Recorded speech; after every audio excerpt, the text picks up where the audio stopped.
Donc, concrètement, ma présentation sera sur l'agenda que vous voyez. Donc, il y aura un petit plantage du décor. Ça a déjà fait, en fait, la justification de notre présence ici, c'est cette annonce de Microsoft d'une augmentation programmée. Donc, je commencerai par évoquer d'abord les nouveautés produits, parce que Microsoft justifie en fait cette augmentation de prix par beaucoup de nouveautés et de R&D apportées sur les produits. On discutera de l'augmentation des prix en elle-même, de comment elle s'articule et des produits qui sont concernés par l'augmentation. Ensuite, on découlera sur des pistes d'optimisation pour vous, clients Microsoft, aujourd'hui, selon vos types de contrats, pour vous donner quelques leviers qui vous permettront d'encaisser un peu cette augmentation de la meilleure des façons. Alors, je vais vous épargner la présentation de l'essai digital qu'a déjà faite Fabrice. Mais globalement, le contexte qui nous rejoint aujourd'hui, c'est que les entreprises font face à un dilemme. Soit vous capitalisez sur les nouveautés produits en fait, qui vous sont imposées, puisque vous savez, pour les produits cloud, les mises à jour et les nouveautés produits vous sont disponibilisées que vous le vouliez ou non, entre guillemets.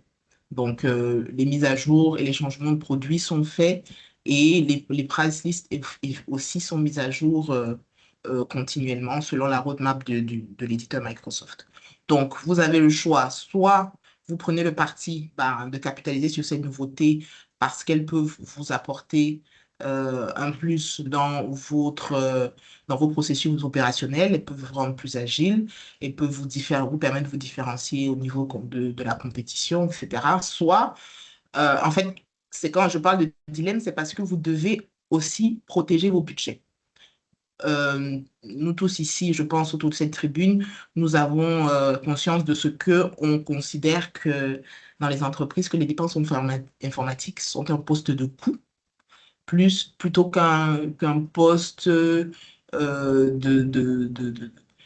plutôt qu'un poste qui génère du revenu.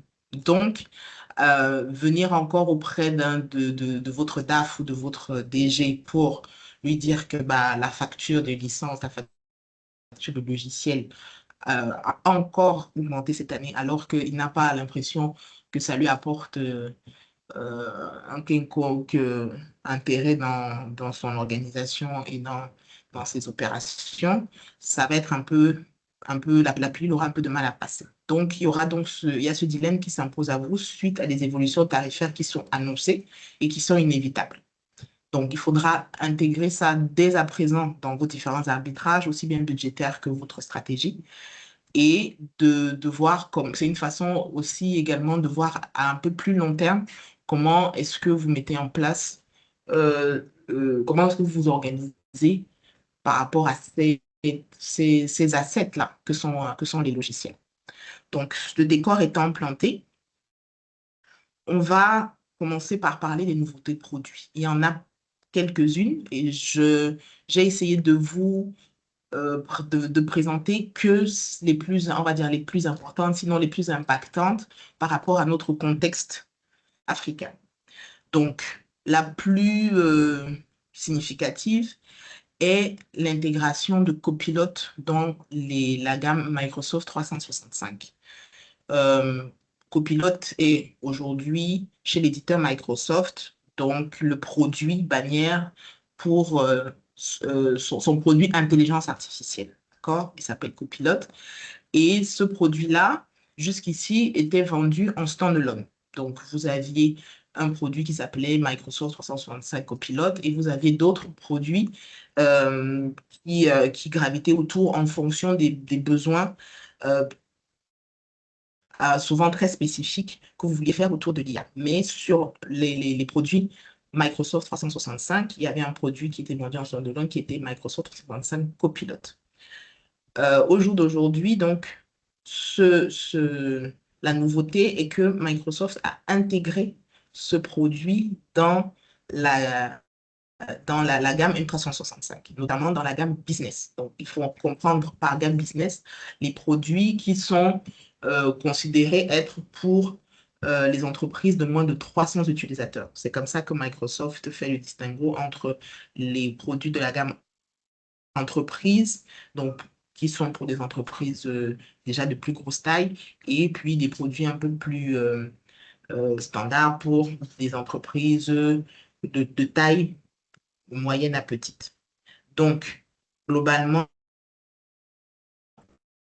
dans la gamme business, c'est des produits dont vous avez souvent entendu parler et dont la majorité d'entre vous qu'ils utilisent déjà, que la majorité d'entre vous utilisent, c'est à savoir Microsoft 365 Business Standard, Microsoft 365 Business Basique et Microsoft 365 Business Premium.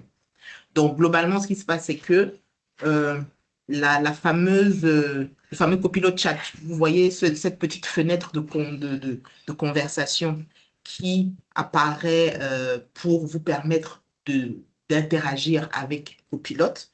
Maintenant, elle est intégrée dans les produits Office. Les produits Office que vous connaissez, à savoir Word, Excel, PowerPoint, Outlook. Et vous pouvez et cet outil, le Copilot Chat, vous permet à une meilleure compréhension des éléments du contexte. Donc, quand vous avez cette fenêtre, par exemple, Outlook, vous pouvez dire à Copilot, regarde-moi les mails de la semaine telle et fais-moi un résumé de ces mails-là. D'accord? Donc, automatiquement, vu que c'est intégré, la fenêtre chat est intégrée, la recherche sera vraiment intuitive et vous gagnerez vraiment en temps et en agilité. Il y a bien sûr, donc et ça c'est grâce à Mode Agent qui vous permet en fait, à partir de là, vous pouvez créer ou plutôt co-créer avec votre copilote des documents, des présentations, des analyses à partir de ces différents outils Microsoft Office de façon beaucoup plus native, de façon beaucoup plus fluide. Donc, vous êtes en fait vous êtes dans un outil Office, Word, Excel, PowerPoint, mais vous avez aussi en même temps votre copilote qui vous accompagne et qui nativement peut vous accompagner dans la création et dans l'itération avec la création de documents, de présentations, tout type de contenu que vous voudriez créer grâce à cet outil d'IA génératif. Donc, ça se manifeste par quoi? Par des nouveaux produits. Ces nouveaux produits, c'est en plus des produits que vous connaissez, que j'ai cités tout à l'heure, Business Basique, Business Standard, Business Premium, vous avez de nouveaux produits qui s'ajoutent, qui sont Business, Microsoft Business Basic et Copilot, Microsoft Business Standard et Copilot, Microsoft Business Premium et Copilot Business. Donc, vous avez le choix. En fait, là, on vous laisse le choix, hein. Vous pouvez toujours prendre le produit classique sans la composante IA, ou alors vous pouvez prendre le produit avec la composante IA. Bien entendu, le prix ne sera pas le même, puisque le produit avec la composante IA sera beaucoup plus cher, sauf que ce sera un peu moins cher que si vous avez acheté le produit d'un côté en standalone et le produit Microsoft Copilot Business d'un autre côté. Donc, ce bundle-là sera plus attractif en termes de prix que d'acheter les deux produits séparés. Donc, ce qu'il faut savoir, c'est que jusqu'au 31 mars, Microsoft a une promotion sur ces nouveaux produits-là, intégrant l'IA, qui va de 25 à 35% pour permettre en fait aux clients de l'adopter facilement. Autre nouveauté, produit, bien sûr, enfin, nouveauté en tant que telle, c'est plus une espèce enfin, une obligation. Vous savez que depuis le 14 octobre 2025, ce que ne savez pas, c'est l'occasion d'en prendre connaissance. Depuis le 14 octobre 2025, Windows 10 n'est plus supporté par l'éditeur Microsoft.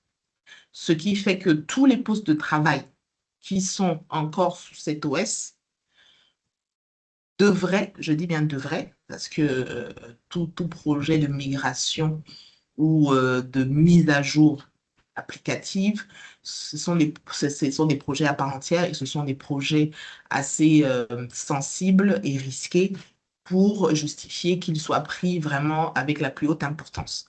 Et quand on a un parc de postes de travail assez importants, on a des clients qui ont des parcs de 3 4 000 postes, ce n'est pas une décision qu'on prend du jour au lendemain. Donc, mais là, il y a quand même il y a un risque, il y a un risque qui est vraiment fort, à savoir que bah, Microsoft ne supporte plus l'OS Windows 10 depuis le 14 octobre 2025. Donc, ça impose presque une migration sur Windows 11. Donc, ça, c'est quelque chose qu'il faut planifier. C'est quelque chose aussi qui va coûter parce qu'il va falloir faire sans doute un audit de votre parc. Quelle est réellement la taille de votre parc? Combien de postes de travail vous en avez réellement au sein de votre organisation? Quelles sont les licences? Là, je parle en termes de licences d'utilisation. Donc, des produits qui sont conformes que vous avez au sein de l'organisation. Est-il nécessaire de faire l'acquisition de licences d'utilisation sur Windows 11 pour pouvoir servir tout le parc? Il y a des problématiques d'incompatibilité du parc en lui-même parce que bah, ce n'est pas tous les postes de travail, ce n'est pas tous les ordinateurs, ce n'est pas tous les laptops qui peuvent supporter Windows 11. Donc, il y aura peut-être des investissements hardware qui auront leur coût et il va falloir aussi gérer la conduite du changement parce que bah, quand ça reste quand même une mise à jour et qu'une mise à jour vient avec son lot de changements qui, pour les utilisateurs finaux, peuvent être un peu difficiles à adopter. Donc, il y a cette composante conduite du changement également à tenir en compte. Donc, il est important, comme je disais au départ, de faire un audit de votre parc. Quels sont réellement le nombre de postes de travail que vous avez, comment sont-ils gérés et de faire l'audit, ce qu'on appelle un SAM dans Software Asset Management, quels sont les logiciels et les licences d'utilisation qui sont en votre possession, quels sont ceux comment dire, qui sont conformes et qui peuvent être utilisés dans le cadre de cette migration. Est-ce que vous avez besoin de compléter ce parc de logiciels? Et bien sûr, en termes de migration, comme je disais, une migration reste un projet critique et assez sensible. Donc, c'est quelque chose d'envisager de façon étalée, par exemple, en commençant par des utilisateurs clés, des utilisateurs prioritaires. Donc, il faut savoir que, parce qu'on n'arrête pas le progrès, Windows 12 est déjà annoncé pour cette année 2026. Donc, dans la roadmap de Microsoft, effectivement, Windows 12 est prévu pour cette année. Donc, vous aurez certainement, dès l'annonce officielle de la sortie, des informations que nous pourrons vous fournir à ce sujet. Et en 3, ça c'est sur la partie sécurité. Euh, Aujourd'hui, Microsoft met vraiment l'accent sur les produits Intune et Defender comme représentants, on va dire, de son offre de sécurité. Donc aujourd'hui, Microsoft Defender est intégré en natif sur les produits E3, que ce soit Office 365 ou Microsoft 365, notamment avec tout ce qui est sécurisation des liens et des pièces jointes. Et il faut savoir que Defender le Defender, le plan 1 est axé prévention et détection. Donc, on n'est pas encore dans la rémédiation, ça se confine à la prévention et à la détection. Donc, si vous voulez gérer les problématiques de rémédiation, là, il faut passer sur le plan supérieur. Ensuite, Intune, effectivement, Intune qui aussi, les fonctionnalités du plan de Intune qui sont rajoutées dans les produits Enterprise, donc E3 et E5. Donc, il y a quelques autres nouveautés, notamment aussi sur la partie Azure, notamment la possibilité de localisation cloud Azure. Mais bon, je pense que ça, je crois qu'il est prévu qu'on fasse un webinaire là-dessus. Donc, c'est pour ça que je n'ai pas évoqué ici. Donc, ça, c'était pour la partie nouveauté. Donc, c'est ces différentes nouveautés, notamment la nouveauté sur l'IA, qui justifie chez Microsoft une augmentation tarifaire qui est annoncée. Donc là, on va l'évoquer un peu plus dans le détail. Donc, globalement, ce qu'il faut comprendre, c'est qu'au 1er juillet, les price lists de Microsoft seront mises à jour et qu'on va observer une augmentation sur les produits de la gamme M365, Office 365. Ce sera applicable, il faut le savoir, aussi bien sur les nouvelles commandes. Ça veut dire que si vous achetez pour la première fois un abonnement Microsoft 365, vous serez à compter du 1er juillet, vous tomberez sur le coup de l'augmentation. Mais également, si votre renouvellement d'un abonnement déjà existant tombe à partir de cette date, 1er juillet 2026, vous serez également soumis à cette augmentation. Donc, vous voyez bien que ça veut dire que d'une façon ou d'une autre, entre guillemets, il sera difficile d'échapper à, à cette augmentation en question.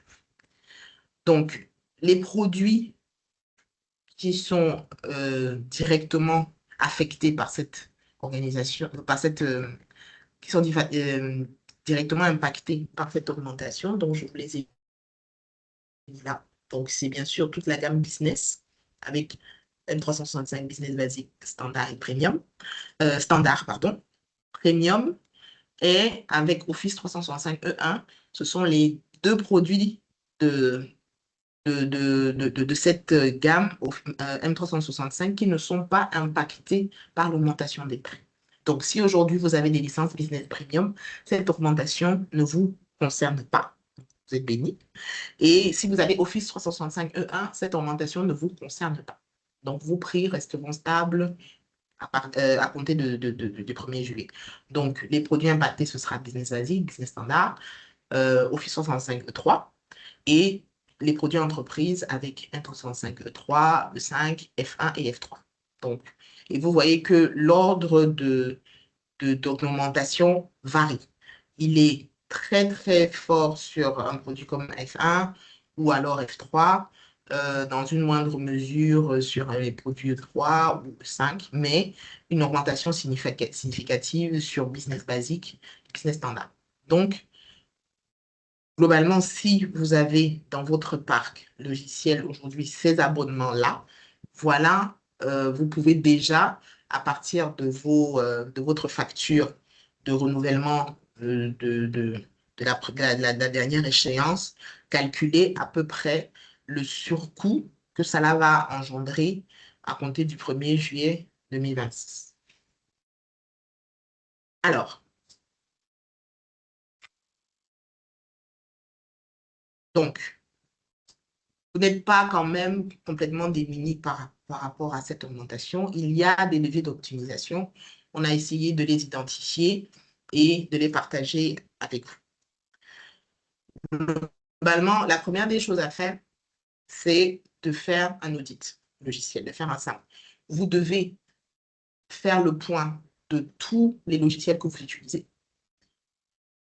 et vous devez faire le point de leur usage.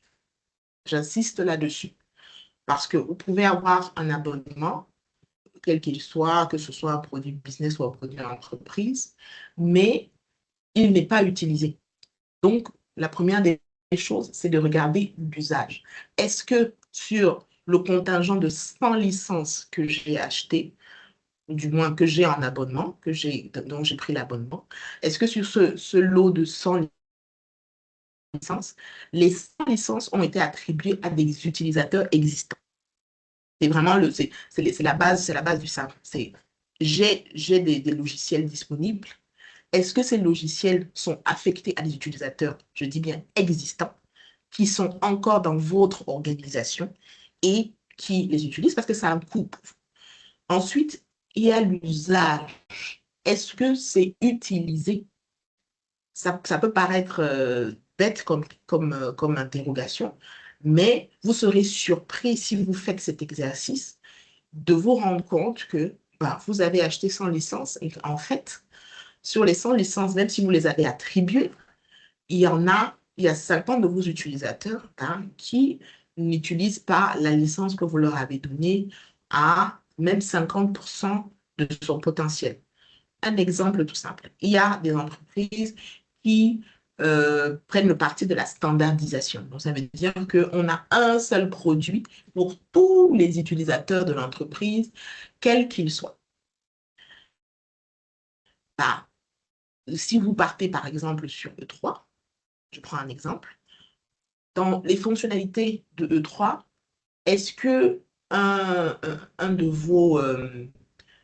vos utilisateurs qui, par exemple, n'utilise que Word, Excel, PowerPoint et reçoit ses mails, a-t-il vraiment besoin d'avoir une licence E3? Quand on est sur les produits entreprises, on a une profondeur de fonctionnalité qui est beaucoup plus importante que quand on est sur des produits business. Est-ce que vous savez même qu'il est possible de faire une segmentation des utilisateurs? Là, c'est le second point, un des seconds leviers de, de, d'optimisation. C'est vous devez faire la segmentation de vos utilisateurs. Plus que jamais. Parce que le top management, votre DG, votre COMEX, votre CODIR, n'ont pas forcément les mêmes besoins que les utilisateurs qui sont en mobilité, par exemple, ou alors que votre équipe IT, ou alors que une équipe business desk, ou alors une équipe qui est en front office. D'accord? Donc, vous devez faire cette segmentation pour pouvoir avoir une meilleure attribution de vos logiciels à disposition. Sinon, vous allez vous retrouver dans le cas où effectivement, vous donnez, entre guillemets, un peu la confiture au cochon. Vous attribuez à un utilisateur une licence dont il n'en a pas l'usage.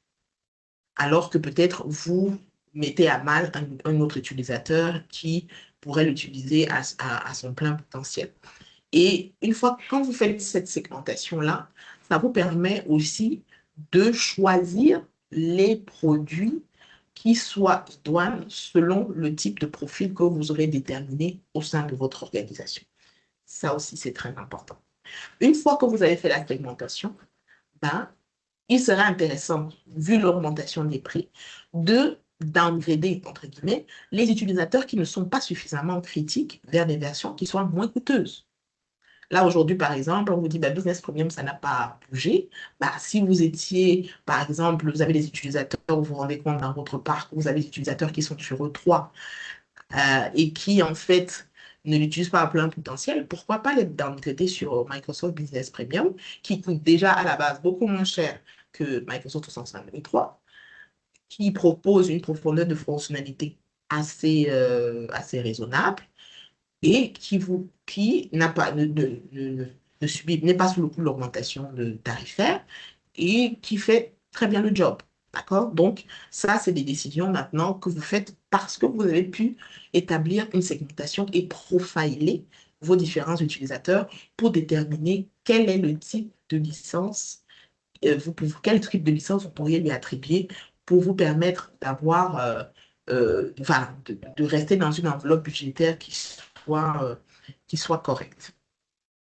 Donc, c'est pour ça que je dis lorsque cela est possible. Parce que, effectivement, vous avez, dans certaines organisations, il y a, il y a des règles qui sont souvent strictes, que ce soit par rapport à, je ne sais pas, une norme quelconque qui s'applique à votre, soit à votre secteur d'activité ou alors à peut-être une loge, à votre groupe, si vous faites partie d'un groupe. Donc, il y a souvent des règles comme ça qu'on ne peut pas forcément bypasser. Mais chaque fois que c'est possible, une fois la segmentation et le profilage fait au niveau de vos utilisateurs, je pense qu'il ne faut pas hésiter, surtout à l'occasion de cette augmentation, il ne faut surtout pas hésiter à attribuer des licences beaucoup moins coûteuses à des utilisateurs qui ont un usage qui n'est pas critique. Donc, maintenant, une autre façon aussi de procéder, c'est si, par exemple, vous aviez un projet si vous avez besoin de bénéficier de fonctionnalités qui sont sur des versions supérieures, bah, à l'occasion de cette augmentation, c'est vraiment le moment de le faire. Parce que je prends le cas, par exemple, toujours de Business Premium. Si vous étiez sur Business Standard et que les, les fonctionnalités de sécurité qui sont en plus entre Standard et Premium vous intéressent, bah, c'est le moment peut-être de penser à une migration vers le produit au-dessus qui, lui, justement, n'est pas affecté par cette augmentation-là. Donc, les grands, entre guillemets, les grands gagnants de, de, de, de, de cette augmentation, euh, ce sont les clients qui ont des licences Microsoft E3 et Microsoft E5. Ceux qui ont déjà des abonnements existants, si vous avez cet abonnement-là et que votre date de renouvellement intervient avant l'augmentation, ben, il est possible pour vous, si vous pouvez négocier le budget et afférent, ben, de prendre une licence sur 3 ans. Parce que ce sont les produits, il y en a trois, il y a 3, 5 et il y a Teams Enterprise. Ce sont les produits pour l'instant dans le portefeuille de Microsoft qui vous permettent de, d'avoir un engagement sur 3 ans. Donc, ça veut dire que si vous pouvez faire cet engagement sur 3 ans, ben, votre prix est protégé sur les 3 prochaines années. Parce que et il est possible avec ST Digital de voir les modalités de facturation de telle sorte que vous puissiez continuer à payer année après année. Mais vous êtes engagé sur 3 ans et votre prix est protégé sur 3 ans. Donc, voilà un peu les leviers qu'on a pu identifier pour nos clients, les utilisateurs de licences Microsoft, pour essayer d'atténuer, de mitiger un peu cette augmentation qui, de toute façon, euh, vous touchera si vous êtes utilisateur des produits 365 Microsoft. Donc, il faut dès maintenant vous y préparer et ne pas attendre la dernière minute pour en fait la subir de plein fouet. Donc, vous pouvez déjà informer votre management, informer vos services financiers pour qu'ils se préparent déjà à ce que quand vous lancerez vos renouvellements, qu'ils ne soient pas surpris par les augmentations de prix. Maintenant, chaque fois que c'est possible, avec les leviers que je vous ai donnés, il est encore temps pour ceux dont les abonnements interviennent avant de, de se prémunir de cela. Et pour ceux dont dont les abonnements interviennent après, ben, de travailler par exemple sur la partie de la segmentation pour pouvoir changer soit un downgrade, soit un upgrade vers des produits qui permettront de garder un budget que vous pouvez maîtriser. Donc, voilà ce que je voulais partager avec vous. Donc, on va ouvrir la session questions-réponses.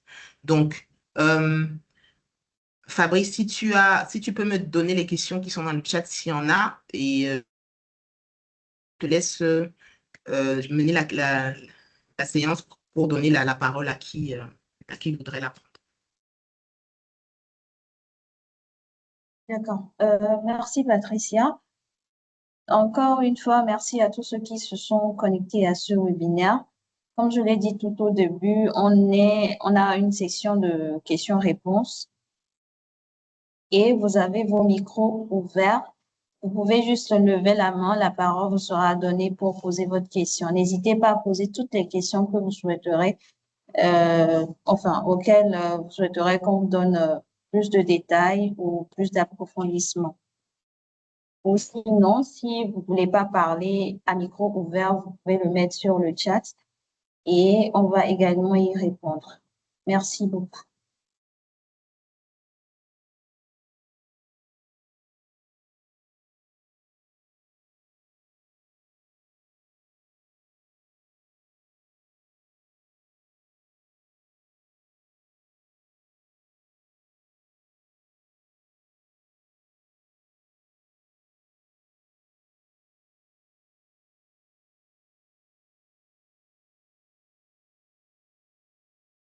Je pense qu'il y a un doigt qui est levé. Bonsoir, Claude. Je vois le doigt de Claude depuis levé.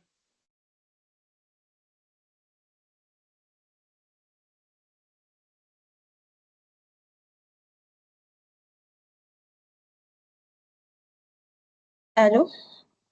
Monsieur Claude, si vous avez une question, je pense que votre main était levée même pendant la présentation. Si vous pouvez ouvrir votre micro et poser la question si vous le souhaitez. Ou sinon, on laisse Allô? d'abord la parole à Monsieur Hamon. OK. Oui, allez-y, Monsieur Claude. On prend votre question. Oui, bonsoir. Merci déjà pour cette brillante présentation. C'est vrai que j'ai levé la main pendant qu'elle faisait le déroulé. C'était beaucoup plus un problème de connexion. Et vu que nous y sommes, le sujet nous intéresse particulièrement en cette période. Nous sommes en période de validation du budget et effectivement, nous sommes en train de mettre en place des solutions digitales qui vont permettre à ce que nous puissions améliorer la productivité de nos collaborateurs. Moi, ma question, bon, peut-être elle n'entre pas directement dans le cadre, euh, ou bien peut-être je n'ai pas bien suivi. J'aimerais savoir, est-ce que si on prend donc les licences sans ajouter les options de copilote, les prix ne vont pas systématiquement augmenter? Donc, si j'étais peut-être, j'avais peut-être un parc d'utilisateurs qui étaient sur business premium, business standard et basique, et que je n'ajoute pas la fonctionnalité de copilote à côté, est-ce que les prix vont rester les mêmes? Donc, je suis revenue sur la slide où je présentais les produits qui étaient impactés par l'augmentation. Comme je disais, il n'y a que Business Premium et Office 365, Office 365 E1, pardon, qui échappent à cette augmentation. Les autres produits sont impactés avec les pourcentages d'augmentation que je vous ai mis dans le tableau.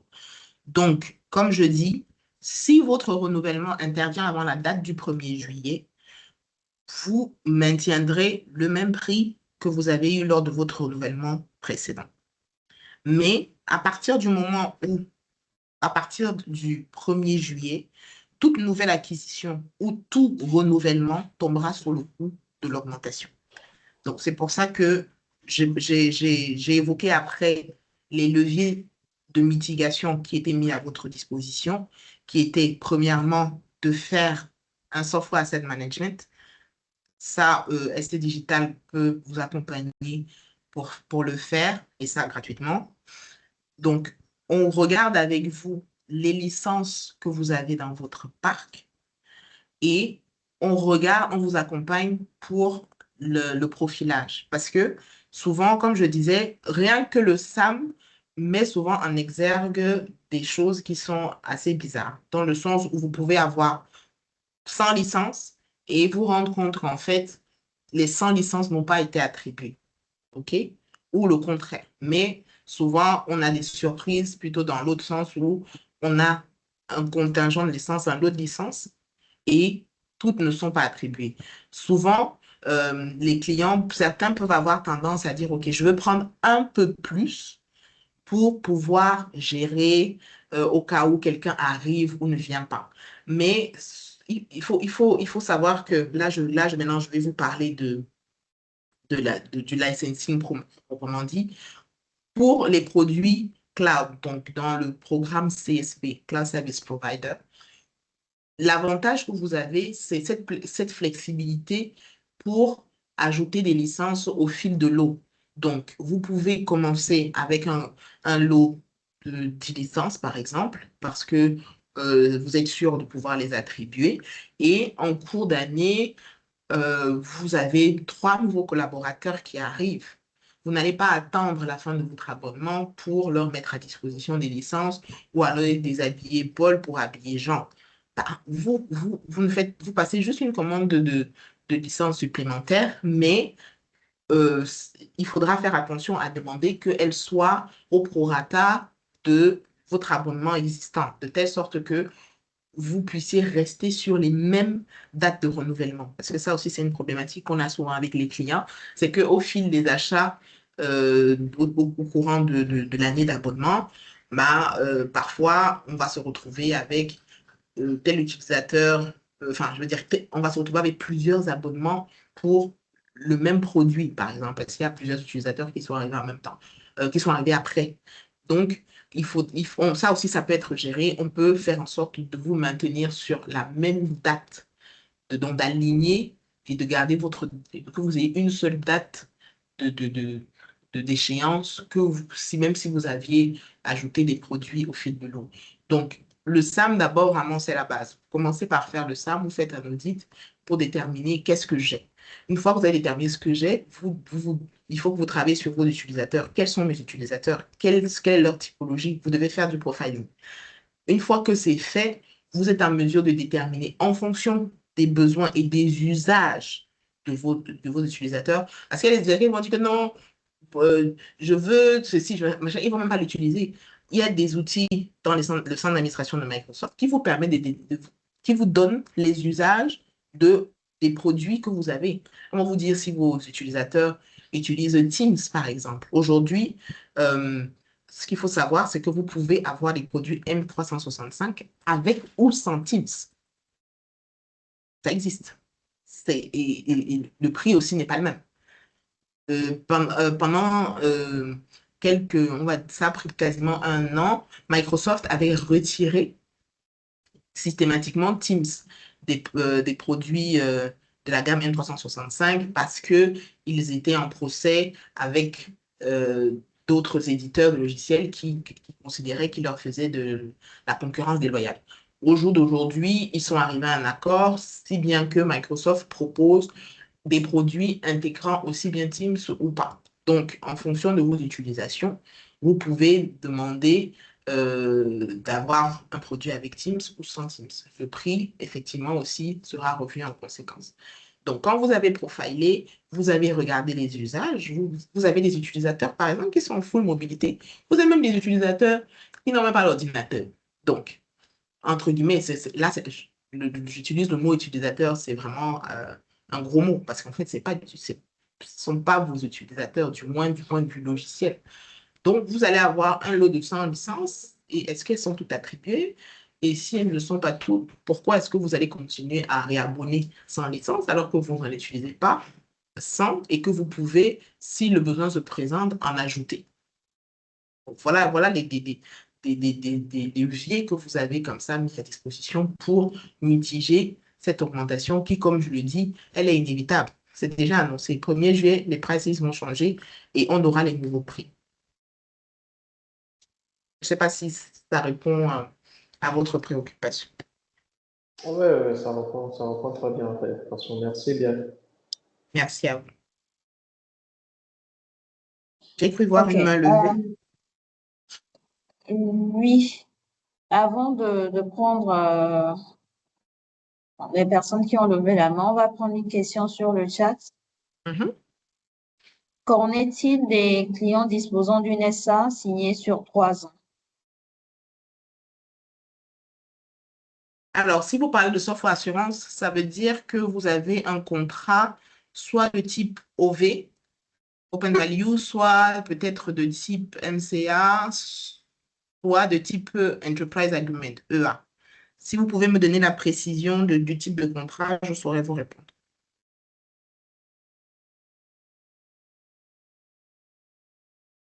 EA. C'est un EA. OK.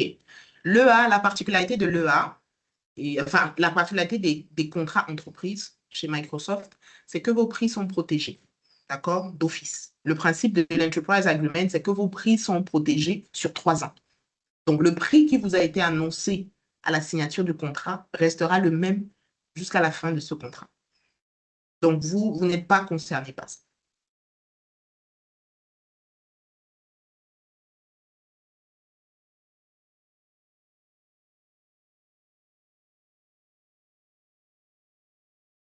Super. Je pense que M. Herman est satisfait de ta réponse. On va prendre la question de M. Olivier.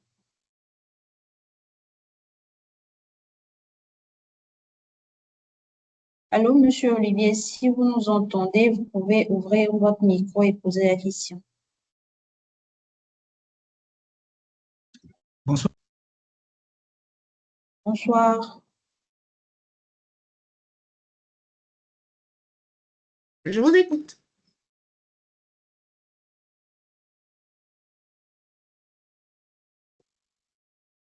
Allô? Bon, je pense qu'on va prendre Monsieur Landry Blaise tant que Monsieur Olivier ne revienne. Allô? Oui, allô?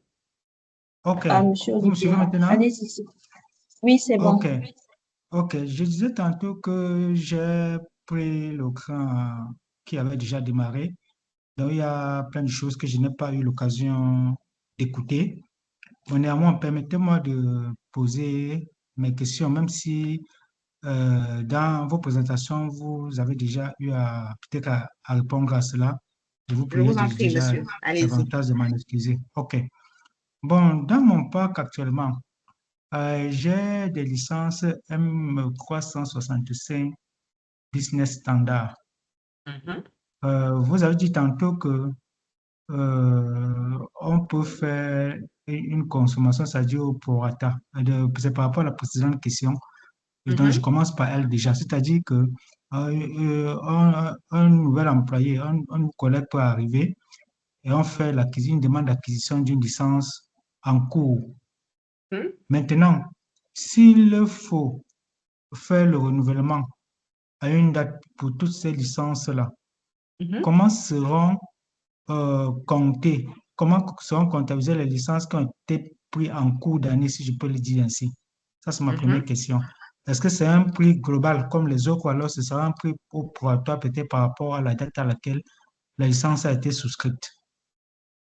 Ça, c'est ma première question. La deuxième maintenant, dans le même ordre, nous avons également souscrit pour des licences Microsoft Windows 11, Enterprise, E3 et E5. Est-ce que la politique d'augmentation des prix touche également ce produit-là? Ça, c'est également une préoccupation. Troisième point également, est-ce qu'il existe par exemple une licence qui prenne en compte les produits Office, Copilote, parce que Copilote aussi, nous utilisons, mais nous avons également fait une demande d'acquisition de licences séparées et Windows 11, Enterprise, E3 et E5. Est-ce qu'il y a une licence qui prenne tout cela en charge? Ce sont mes questions pour le moment. Je vous remercie. Ok. Alors, sur la première question, là, je vais faire une petite incursion dans ce qu'on appelle la NCE, New Commerce Experience. C'est comme ça que Microsoft définit sa politique commerciale pour les produits cloud et notamment ce qui concerne M365. Alors, selon la NCE, le principe est le suivant. Le principe est l'abonnement. L'abonnement, il peut être annuel ou mensuel. Tout ça pour vous donner une certaine flexibilité voilà, vous avez parlé des utilisateurs qui peuvent arriver en milieu d'année, etc., etc. Donc, c'est pour donner aux clients une forme de flexibilité qui n'était pas présente dans d'autres types de contrats. Donc, selon ces règles-là, si vous partez sur un abonnement annuel, la règle est que l'engagement est annuel. Là, je fais bien attention à mes mots. L'engagement est annuel. Donc, ça veut dire que si vous avez validé votre abonnement sur 12 mois, donc c'est un abonnement annuel, il court jusqu'à 12 mois. Donc, il est redevable pour ces 12 mois-là. Que vous décidiez de l'arrêter ou pas, parce que vous avez pris un engagement sur 12 mois. C'est pour ça d'ailleurs que euh, une fois que cet engagement-là est pris, vous ne pouvez pas vous rétracter après. Bon, genre dire non, en fait, non, finalement, je ne veux plus ça. Non. À partir du moment où l'engagement est pris, c'est sur 12 mois. Maintenant, sur un abonnement annuel, vous pouvez parce que vous avez des utilisateurs qui arrivent en cours d'abonnement, rajoutez ces utilisateurs-là. Donc, ça veut dire que vous prenez des licences supplémentaires. Maintenant, ce qu'il faudra veiller à faire, c'est que pour ne pas repartir pour ces utilisateurs-là sur un abonnement annuel également, donc sur 12 mois, et pour des logiques de suivi, pour pouvoir garder les mêmes dates d'échéance, on pourra, sur votre abonnement existant, rajouter ces nouveaux utilisateurs-là au prorata de la période déjà, la période des 12 mois déjà passés. Donc, ça veut dire que si vous avez un utilisateur qui arrive à 12 mois, qui arrive à 8 mois après que votre abonnement a déjà été commencé et que vous vouliez pouvoir lui attribuer une licence, ben, il faudra veiller quand vous demandez la cotation à préciser que vous voulez garder la même date d'abonnement. Comme ça, on fera le prorata pour ne vous faire le prix que pour les 4 mois restants jusqu'à la fin de votre abonnement. De cette façon, vous êtes sûr que vous continuez d'avoir déjà la même date d'échéance et vous ne vous engagez pas avec un nouvel abonnement annuel pour un utilisateur qui peut-être ne sera pas là quelques temps après. Ce qui fait que quand vous arrivez à votre date d'échéance, bah, vous refaites le point et vous décidez si vous repartez sur un abonnement annuel avec un nombre d'utilisateurs que vous aurez vérifié quand vous aurez fait votre petit software asset management pour voir, OK, j'ai tant d'utilisateurs, donc je peux repartir sur 10 utilisateurs pour cet abonnement pour cette année ou alors baisser à 8, à 10, etc. Donc, maintenant, si vous avez des utilisateurs temporaires, dont genre vous avez quelqu'un qui vient 3 mois et qui peut partir, on recommande de prendre des abonnements mensuels.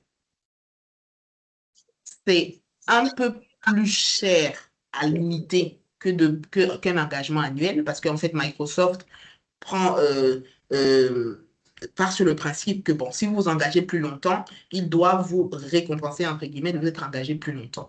Donc, en général, si vous avez un prix annuel, par exemple, à limiter, une licence qui vous coûte peut-être 100 sur un an, parce que vous avez pris l'engagement sur un an, si vous décidez de le prendre sur un mois, elle ne vous coûtera pas 100 divisé par 12, mais 100 divisé par 10, parce que Microsoft considère que, OK, comme vous engagez sur une durée moindre, ça vous coûte un peu plus cher. Je ne sais pas si vous me suivez jusque-là. Donc, globalement, vous avez plusieurs leviers de ce point de vue-là. Vous pouvez à la fois rajouter sur votre abonnement annuel de nouveaux utilisateurs. Là, auquel cas, il faudra veiller à demander au prestataire de prendre en compte le fait que vous voulez garder la même date d'abonnement. Donc, on fera un prix au prorata. Soit, si vous avez vraiment des utilisateurs temporaires qui vont et qui viennent, vous pouvez prendre des licences au mois et les renouveler. Voilà, vous pouvez partir sur, OK, celui-là, peut-être un temporaire, il a un contrat qui est de 3 mois, bah, vous prenez des licences sur 3 mois. Et ça fait que vous avez à la fois un abonnement mensuel, un abonnement annuel, et ça vous permet là de mieux maîtriser votre budget plutôt que de mettre tout le monde en annuel et d'être perdant à la fin. Ça, c'était pour la première question. Est-ce que j'ai répondu à votre préoccupation? Oui, jusqu'ici, ça va. Et si je comprends bien, c'est lorsque vous optez pour la formule en post-paid annuel, par exemple. Par exemple, pour notre cas, annuellement, nous payons nos licences à l'avance, même si c'est pour un abonnement de 1 an que nous faisons, nous les payons à l'avance pour les consommer jusqu'à la prochaine année de renouvellement. Donc, par rapport à cette formule-là, comment ça se passe? Est-ce qu'il faut Alors, je ne peut-être à suis la pas sûre de fin? vous comprendre. Quand vous dites que vous payez en avance et vous consommez l'année suivante, le principe des produits de type M365 et autres, c'est que ces paiements, vous payez l'abonnement et puis l'abonnement court sur les 12 mois où vous l'avez payé et ensuite, à l'échéance, vous le renouvelez. Sauf si vous êtes dans un Ok. contrat de licence. Non, ce n'est pas le contrat de licence. Il n'y a pas de contrat de licence. Donc, ce que je veux dire, n'est-ce pas, c'est qu'on a payé à l'abonnement au départ. Ces Oui. utilisateurs, qu'on les ajoute au courant de l'année, c'est à la fin de l'année où la licence va prendre, où l'abonnement arrive à expiration que le paiement va être effectué. Je voudrais bien comprendre. Non, les utilisateurs qui arrivent en cours d'année, on vous facture cet utilisateur-là, on vous fait une cotation que vous validez Ok, ok, pour ces d'accord. utilisateurs arrivés en cours d'année. Mais ce que je dis, c'est Ok, qu'il faut veiller, quand vous faites votre demande, veiller à ce que que vous demandiez au prestataire de prendre en compte le fait que ce sera jusqu'à la fin, à l'échéance de l'abonnement existant, pour pas qu'il vous ok, facture un nouvel abonnement pour ces nouveaux utilisateurs qui ira sur 12 mois et vous vous retrouvez donc avec différents abonnements avec différentes dates. ok. Là, c'est C'est plus bon, clair? c'est clair. OK. Est-ce que vous pouvez me remémorer la deuxième question? Bon, pour la seconde question, comme je disais tantôt, nous avons nous avons en fait, nous avons également des abonnements Microsoft Windows 11, Enterprise E1 et E5. Mhm. Donc, ma question était, est-ce que ces produits-là également sont concernés par l'augmentation des prix qui viennent au mois de juillet? Est-ce que ces produits sont concernés? C'était ça ma deuxième question. Non, dans l'information que nous avons reçue, les produits Windows 11, E5, Windows 11, E3, E5 n'étaient pas concernés par cette augmentation. OK. Ma troisième question maintenant est celle-ci. En plus de ces deux abonnements-là, nous avons également des abonnements pour Microsoft Copilot pour M365. Mhm. Bon, ma question est, est-ce qu'il existe une licence qui prenne en compte tous ces trois licences que j'ai citées tantôt, c'est-à-dire M365, Copilot et Windows 11, Enterprise E3 et E5? Est-ce qu'il existe une licence Alors, qui prenne Windows tout cela en 11, compte? non. Windows 11, non, ça reste un produit en standalone. Par OK, contre, Copilot, oui. Donc ça, c'est effectivement, vous avez dit, vous avez pris le train en marche, donc je vous le remets, la slide. Ça faisait partie des nouveautés que j'annonçais. C'est qu'il y a un nouveau produit aujourd'hui qui s'appelle Microsoft 365 et Copilot Business, qui intègre dans les produits business basique, standard, premium, la licence Copilot. Mais là, c'est vrai que j'ai oublié tout à l'heure de faire cette distinction. Microsoft 365 Copilot est différent de Microsoft 365 Copilot Business. Ce qui s'est passé, c'est que Microsoft, en fait, a créé un espèce de copilote pour les produits PME. Donc, pour la gamme PME, la gamme business. Donc, tout ce qui est M365 business, basique, standard et premium. D'accord? Donc, vous avez une espèce, c'est comme si Si aujourd'hui, tu vous me, avez tu me dis Microsoft que je ne 365 viens pas, je prends Pilote. mes affaires, je rentre simplement à la maison, hein. C'est toi que moi j'attends. Euh, Fabrice, tu m'aides à couper le micro de monsieur. Merci. Donc, je disais, aujourd'hui, c'est comme si vous avez un produit copilote entreprise et un produit copilote business. Comme vous avez aujourd'hui des produits entreprise M365 et business M365 avec la gamme basique, standard et premium. Donc, aujourd'hui, vous avez ce produit-là. Et ces produits sont en promotion jusqu'au 31 mars. Avec des remises jusqu'à 30-35%.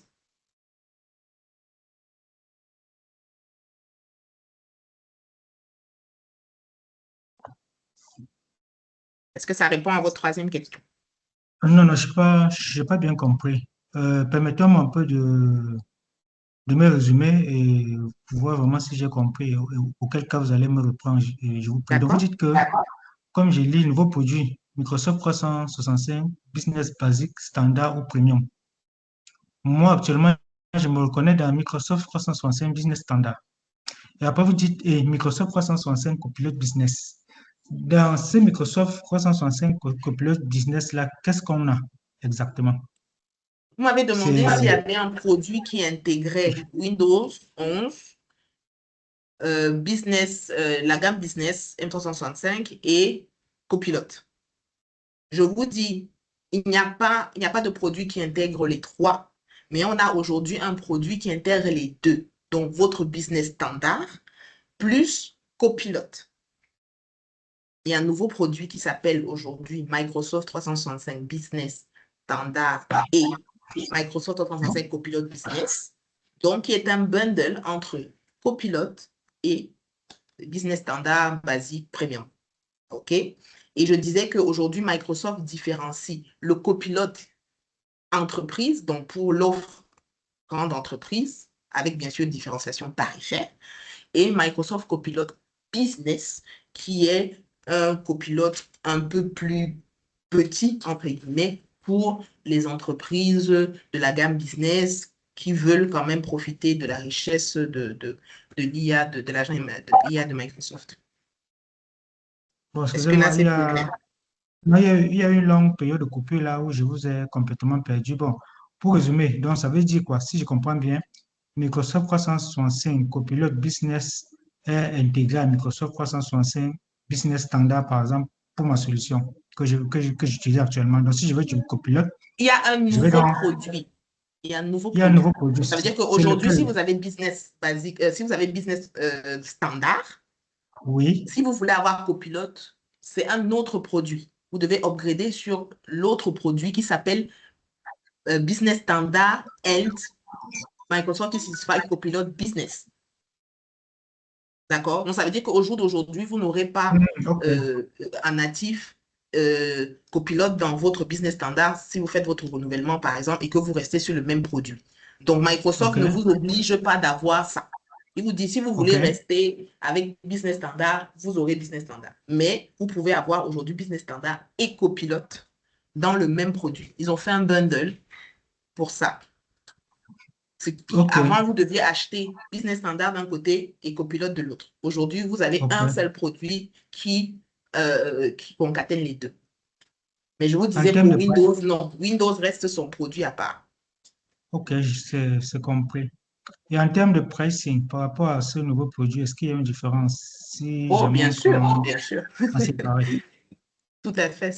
Il est beaucoup plus cher. Mais il est beaucoup moins cher que si vous aviez pris les deux C'est séparément. séparément. Voilà. Ok, Prendre le c'est une bundle est occasion. un peu moins cher. Et je vous disais que jusqu'au 31 mars, Microsoft fait une promotion de l'ordre de quasiment 35% sur ce produit-là pour faire la promotion de ce produit-là. Ok, cette offre m'intéresse. Je pense qu'on va en discuter un peu plus, un peu davantage par rapport à ça. Nous sommes à votre Donc, disposition pour vous faire des proformas. Il n'y a pas de souci. je vous remercie. Ok, c'est noté. Bon, c'était tout, ouais. Je pense que j'ai ce qu'il fallait par rapport à mes questionnements. Je vous remercie. À votre service. Merci à vous également, Monsieur Olivier, pour votre intervention. Alors, une autre question sur le chat. Est-il possible d'utiliser des licences partagées ou hybrides pour certaines équipes sans perdre en sécurité? De qui est la question? Parce que je ne suis pas sûre de comprendre ce que le client veut dire par hybride. Monsieur Landry. Est-ce qu'il pourrait me préciser ce qu'il entend par hybride? Bon, le temps qu'il ne fasse sa précision, il a posé une autre question. Avec la hausse des coûts, quelle architecture réseau ou cloud permettent de réduire la consommation de licences ou de ressources Microsoft? Une architecture qui permet de réduire la consommation de licences ou de ressources Microsoft.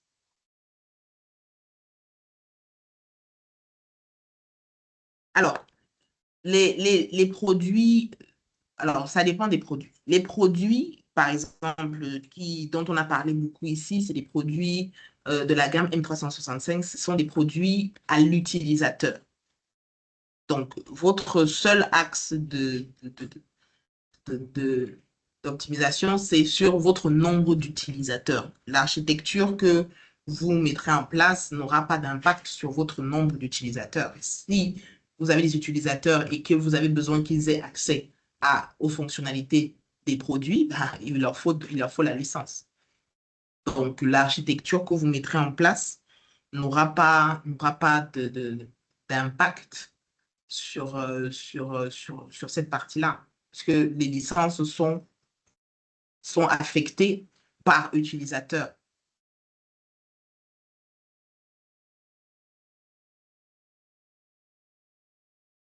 Monsieur Landry, j'espère que vous êtes satisfait de la réponse et que vous allez, avant la fin, apporter plus de clarification à la première question. En attendant, nous allons passer à la question de Monsieur Abouti. Alors, merci pour cette présentation. Une question. Je vous ai pas suivi au début. J'aimerais savoir les raisons de l'augmentation et est-ce que je peux avoir une idée du produit qui me permettrait d'auditer les licences utilisées? Alors, la raison de l'augmentation, bon, chaque éditeur décide de l'augmentation des prix de façon discrétionnaire, mais bon, celle-là est justifiée, entre guillemets, par Microsoft du fait des innovations apportées au niveau produit. OK? Maintenant, voilà, c'est ce qu'ils disent et comme je dis, les augmentations des auditeurs sont discrétionnaires et elles s'imposent un peu à nous. C'est pour ça qu'on a souhaité en informer les clients et leur donner des outils et des leviers pour pouvoir essayer de l'accueillir de façon la plus douce possible, du moins sur leur budget. Maintenant, en termes d'outils pour auditer, vous avez, si vous avez des produits M365 dans votre centre d'administration, si vous allez sur votre centre d'administration, vous avez vous pouvez, à partir du centre d'administration, voir l'usage et les affectations de vos utilisateurs par rapport aux licences que vous avez. Là, c'est sur le centre. Si vous êtes administrateur de votre tenante, Microsoft, via le centre d'administration, vous avez la visibilité sur les utilisateurs, tous vos utilisateurs, ceux qui ont des licences affectées et l'usage qui est fait avec les licences affectées. C'est au niveau de votre centre d'administration.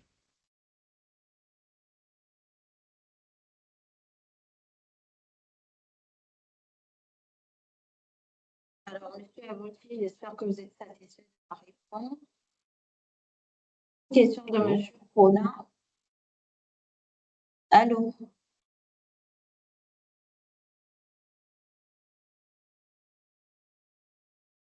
Oui, Monsieur Abouti, vous avez ouvert votre micro. Vous voulez intervenir avant qu'on ne passe à une autre question? Allô? Oui, allô? Nous vous Allô, entendons. bonjour. Bonjour. Bonjour. C'est Bonjour. Monsieur Abouti. J'ai envoyé des questions par le chat. Bon, en fait, j'ai eu les explications. Disons que ça va. Ça va. Je vais aller sur le centre d'administration et voir ce dont madame parlait.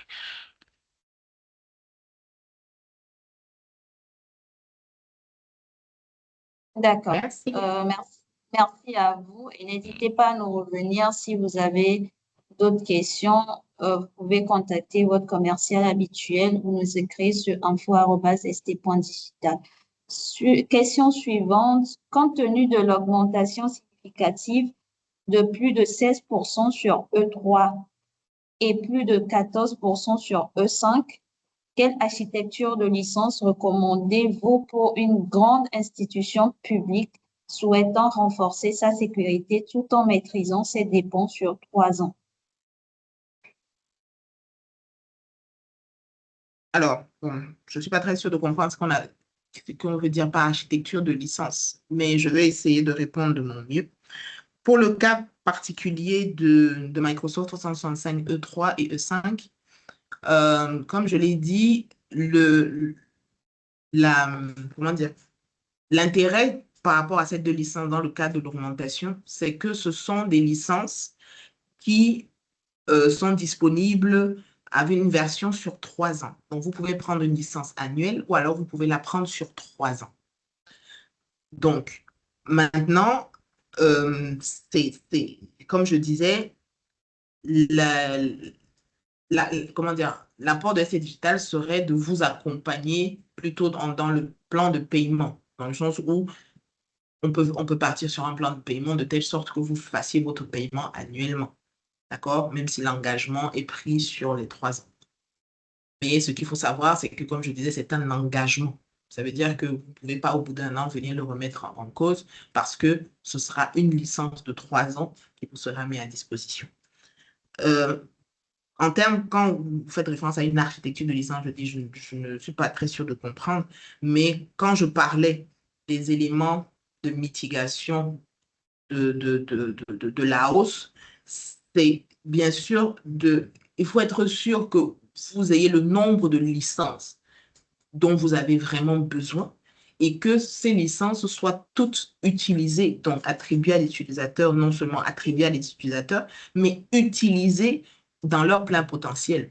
Auquel cas, il vaut mieux peut-être, plutôt que de partir sur une logique de standardisation en disant tout le monde a la même licence parce que c'est beaucoup plus facile à gérer, entre guillemets, mais de partir sur un profilage et pour dire, OK, on ne va attribuer aux utilisateurs, à chaque utilisateur, que le type de licence dont il a réellement besoin par rapport à son usage.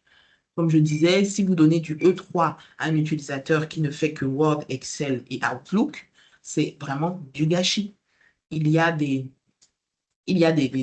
produits qui offrent toutes les garanties de sécurité nécessaires, tout en permettant d'avoir un budget qui est quand même maîtrisé. Dans la gamme business, par exemple, vous avez des produits comme Microsoft Business Premium qui intègrent déjà les fonctionnalités de sécurité avec Defender et Intune. Maintenant, si vous avez une problématique de sécurité particulière, je pense qu'il serait intéressant de la gérer vraiment de façon particulière. Pour toujours, je parle vraiment dans une logique de maîtrise des coûts parce que les factures de licence, notamment Microsoft, ça peut grimper très vite quand on est dans une organisation où il y a un nombre d'utilisateurs qui est assez important. Donc, et comme je dis, ce sont des licences par utilisateur. Donc, c'est fois le nombre d'utilisateurs qu'il y a. C'est vraiment bête et méchant. Vous êtes 1000, c'est fois 1000. Ce n'est pas comme à l'époque où on avait encore beaucoup de licences perpétuelles, où, entre guillemets, on pouvait jongler avec une licence qui était utilisée par 10 utilisateurs. Ce temps-là est vraiment révolu. Donc, c'est les licences par utilisateur, c'est les licences en abonnement. C'est le cloud. Donc, tous les outils sont faits pour être sûr que aucun utilisateur n'échappe, entre guillemets, au contrôle. Donc, le travail est à faire vraiment en amont pour s'assurer que on fait le bon choix des licences, des logiciels qui sont nécessaires par rapport au profiling, donc à la segmentation d'utilisateurs qu'on aura déterminée, et par rapport au budget. Parfois, pour rentrer dans une enveloppe budgétaire aussi, c'est important de faire cette segmentation et cette optimisation en ne donnant aux utilisateurs que les licences dont ils ont réellement besoin, plutôt que de partir sur la full standardisation et de se retrouver avec des factures qui donnent un peu le tournis. Et monsieur a posé une deuxième question qui était de savoir si l'intégration de copilote est incluse automatiquement ou facturée séparément. Et donc, je le disais tout à l'heure lors de la question précédente, c'était que Microsoft a sorti un nouveau produit qui intègre Copilot. Maintenant, vous pouvez prendre ce produit-là ou rester sur la version sans Copilot. Pour l'instant, c'est encore possible. Je n'ai pas d'informations sur lesquelles on vous obligera à intégrer Copilot, d'accord? Mais c'est une possibilité. Ça me permet aussi de faire un petit détour dans le monde de l'intelligence artificielle, notamment des licences de type copilote, etc. Il faut savoir que la majorité des outils IA, je parle d'outils IA, sont disponibles dans une version gratuite. Même Copilot est disponible dans une version gratuite. Quand vous êtes dans Edge, vous avez votre Copilot Chat et vous pouvez utiliser Copilot, d'accord? Vous pouvez installer la version gratuite. Et c'est le cas de quasiment, je pense, tous les outils IA de nos jours. Sauf que, et c'est là où je mets le bémol, c'est que tant que vous êtes sur la version gratuite, l'éditeur de l'outil que vous utilisez utilise vos données pour ces modèles d'entraînement. Donc, vous nourrissez les modèles d'entraînement des éditeurs dont vous utilisez les versions gratuites. Dans un contexte d'entreprise, un contexte professionnel, il est recommandé d'utiliser des licences qui soient les licences d'entreprise, donc pas des licences gratuites.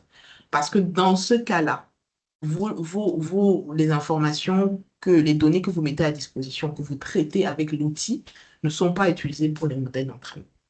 Donc, quand vous êtes vraiment dans ce cas professionnel, si vous mettez à disposition de l'outil des données, je ne sais pas, ça peut être des données de compte, des données comptables, des données financières ou alors opérationnelles, etc. Voilà, vous mettez à risque l'entreprise si vous le faites dans les outils gratuits, alors que ce n'est pas le cas quand vous êtes sur les versions entreprises. Donc, je tenais quand même à faire cette remarque-là.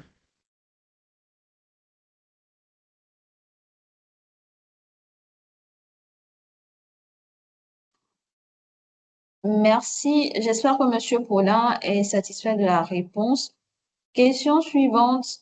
Est-il possible de désinstaller les fonctionnalités d'IA intégrées et comment Microsoft assure la sécurité des données manipulées par l'IA? Alors, au jour d'aujourd'hui, l'IA est intégrée, entre guillemets, un peu partout. Dans beaucoup d'outils, disons que certaines fonctionnalités sont renforcées avec des éléments IA, d'accord? Maintenant, si vous parlez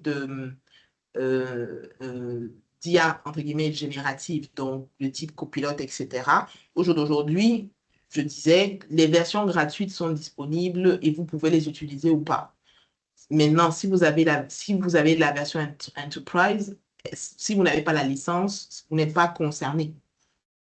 Et pour parler de sécurité, comme je vous disais, si vous êtes sur les versions gratuites, la sécurité, voilà, elle est existante dans le sens où les données que vous mettez à disposition sont utilisées pour entraîner les modèles et elles peuvent être utilisées à toutes les fins possibles.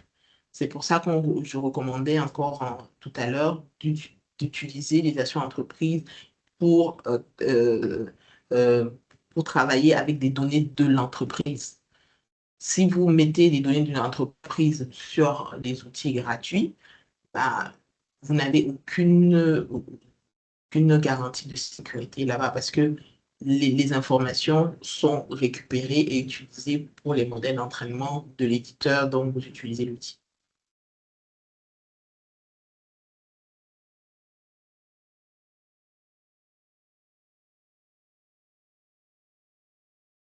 Ok, merci. J'espère que notre participant est également satisfait. On va prendre, je pense, 2, 3 maximum questions qui restent sur le chat et on va clôturer ce webinaire. Le Windows 11 n'est-il pas disponible en mode abonnement dans les offres M365, E3 et E5? Comme je disais, Windows 11, en tant que... parce que c'est souvent, c'est une erreur que les clients commettent souvent, de penser que l'OS est intégré dans une des licences, dans un des produits. Ce n'est pas le cas. Si vous voulez, votre OS, c'est à part.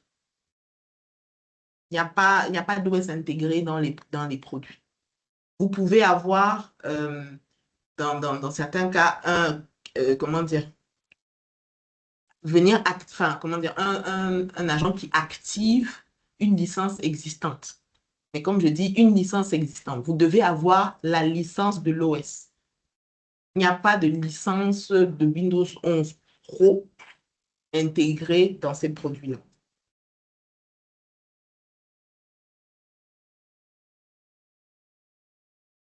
D'accord. Le webinaire, d'accord. En ce qui J'avais une concerne question sur Windows 10, la fin du support. Un peu plus haut, juste avant la question que tu as, à laquelle je viens de répondre. oui, Juste la question de... Jean-Paul a répondu à cette question sur le chat. C'est pour cela que je suis Non, revenue dessus. non, justement. La question je parle bien sûr de la question de Junior Brice, n'est-ce pas? Oui, Oui, il Jean-Paul a a répondu. répondu oui, un peu plus bas. Ok, d'accord, ça marche. Il a Je vais répondu. répondre. Ok, super. Donc, question, si on renouvelle avant le 1er juin, on ne tombe pas sous l'augmentation.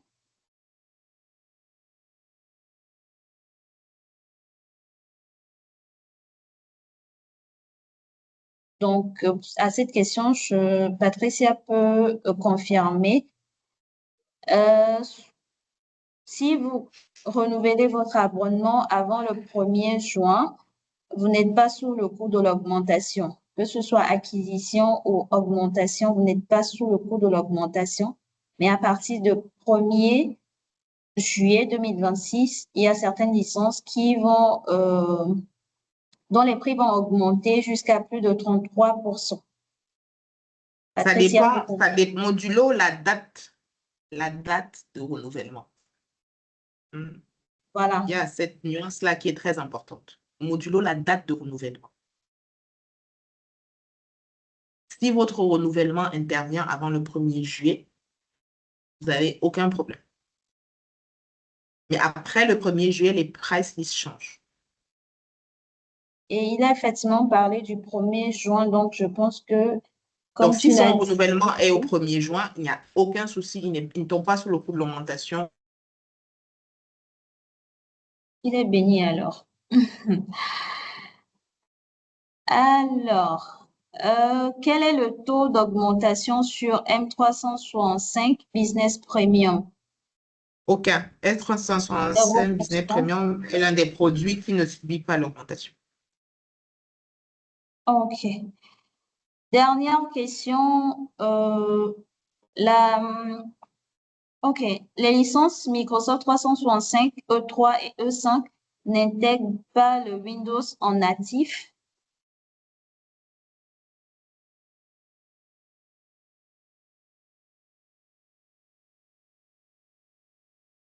Pardon? C'est quelle question? Les Je n'ai pas licences, suivi. la dernière question un peu plus bas, les licences E3, M365, E3 et E5 n'intègrent pas le Windows en natif. Non. Je crois,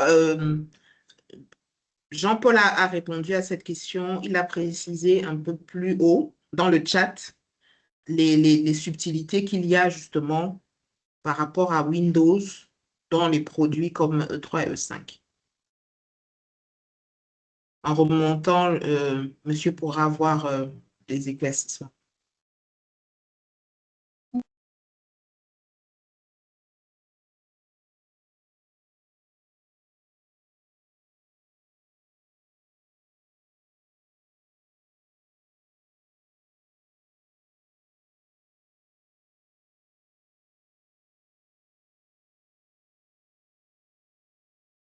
Je pense qu'on n'a plus de questions sur le chat. Pour résumer, et comme c'est affiché sur l'écran, à partir du 1er juillet, 2026, il y a des licences qui seront sous le fait de la hausse. Des licences comme Microsoft 365 Business Basic, Business Standard, E3, Office 365 E3, M365 E5, F1 et F3 seront sous le coup de la hausse et ST Digital est disponible pour vous accompagner à tomber sous le coup de cette hausse-là. Avant de clôturer, je vais partager un lien sur le chat. Pour ceux qui auront d'autres questions, des besoins spécifiques, un audit, un accompagnement, une demande d'obtention d'une simulation sur l'impact de la hausse pour votre organisation, n'hésitez pas à répondre à ce formulaire, et ST Digital se fera un plaisir de répondre à tous vos besoins, de vous accompagner. Vous pouvez également nous contacter sur info@st.digital pour d'autres commentaires, questions, besoins, tout ce que vous souhaiterez, tous les points sur lesquels vous souhaiterez que ST Digital vous accompagne. Merci à Patricia, à tous ceux qui se sont connectés, qui ont intervenu et qui n'ont pas hésité à poser des questions. On se retrouve le vendredi prochain pour un nouveau webinaire. D'ici là, passez un bon week-end et à très bientôt.